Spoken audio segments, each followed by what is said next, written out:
তো বন্ধুরা, অনেক দিন হলো তোমাদের সঙ্গে কোনো লং ভিডিও শেয়ার করা হয়নি, তাই ভাবলাম আজকে তোমাদের সঙ্গে একটা লং ভিডিও শেয়ার করা যাক। অনেক কষ্ট করে সময় বের করলাম, আমার সময় একেবারেই হয়ে ওঠে না বন্ধুরা। সত্যি কথা বলতে, সকালবেলা আমি টিউশন পড়াই, বিকেলবেলা টিউশন পড়াই, তারপর আমার ঘরে বাসি কাজ থাকে।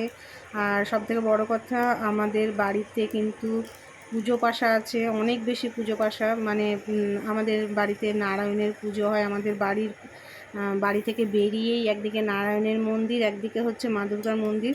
তো মা দুর্গার বেদিতেও নিত্য সেবা হয়, নিত্য পুজো হয়। আর নারায়ণ আমাদের গোপাল ঠাকুরেরও কিন্তু নিত্য পুজো হয়। তো সেই কারণে সেরকমভাবে সময় করে উঠতে পারছি না লং ভিডিও বানানোর জন্য। তবু আজকে যাই হোক চেষ্টা করলাম। আমার এই লং ভিডিও যদি তোমাদের ভালো লাগে তাহলে অবশ্যই কিন্তু কমেন্ট করে জানাবে। তো দেখো, সকালবেলা উঠেই সর্বপ্রথম এক গ্লাস গরম জল করে দিয়েছি, আর তার মধ্যে কয়েক ফোঁটা লেবুর রস ফেলে দিচ্ছি।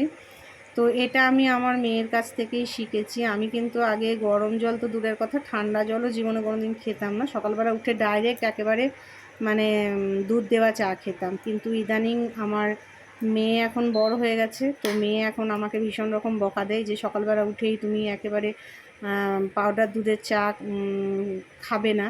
সকালবেলা উঠে আগে গরম জল খাবে এক গ্লাস, দু চার ফোঁটা লেবুর রস দিয়ে, তারপর লাল চা খাবে, আর তারপরে তুমি দুধ চা খাবে।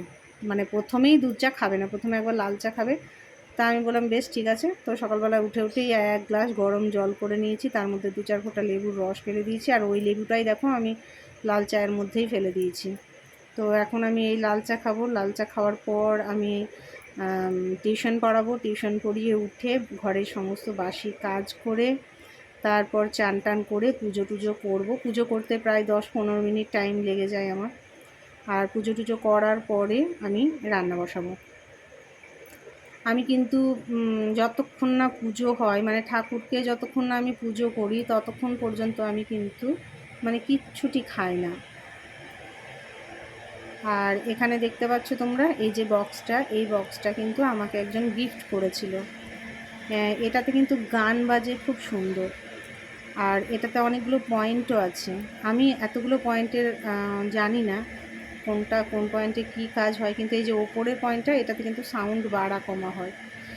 আমি গান ভীষণ ভালোবাসি, জানো তো বন্ধুরা। আমি এটাই মাঝে মধ্যে গান চালিয়ে দিয়ে আর গান শুনতে শুনতেই রান্না করি।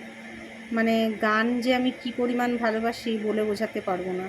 প্রথমে ভেবেছিলাম এই চ্যানেলটা আমি গানের চ্যানেলই মানে হিসাবে আরম্ভ করব, কিন্তু সেটা হয়ে উঠলো না। যাই হোক, অনেক রকম অসুবিধা ছিল। তো এটাতে গান চালিয়ে দিয়ে আর আমি রান্না করতে থাকি। তোমরা কারা কারা গান ভালোবাসো অবশ্যই কমেন্ট করে জানাবে। আর তোমরা কারা কারা সকালবেলা উঠে গরম জল খাও সেটাও অবশ্যই কমেন্ট করে জানাবে। আর যদি না খাও তাহলে আজ থেকেই স্টার্ট করো সকালবেলা উঠে গরম জল খাওয়া। মানে ঈষৎ উষ্ণ গরম জল, তার মধ্যে দু চার ফোঁটা লেবুর রস দিয়ে আজ থেকে খাওয়া আরম্ভ করো। এটা দেখবে অনেক উপকার পাবে। মানে আমি খাচ্ছি আজ 7-8 দিন থেকে, তো আমি কিন্তু উপকার পেয়েছি। আর এই দেখো, আমার বাড়িতে ব্যাঙ মামা বসে আছে। আমার বাড়িতে কিন্তু সব কিছুই আছে, ব্যাঙ আছে, টিকটিকি আছে, ইঁদুর আছে, বিছে আছে, তারপর কেন্ন আছে। আর এই যে দরজার ফাঁকটা দিয়ে ও রাত্রিবেলায় মানে ঢোকে আর সকালবেলা বের হয়। তো দেখো এখন সকালবেলা বেরিয়েছে মর্নিং ওয়াক করতে।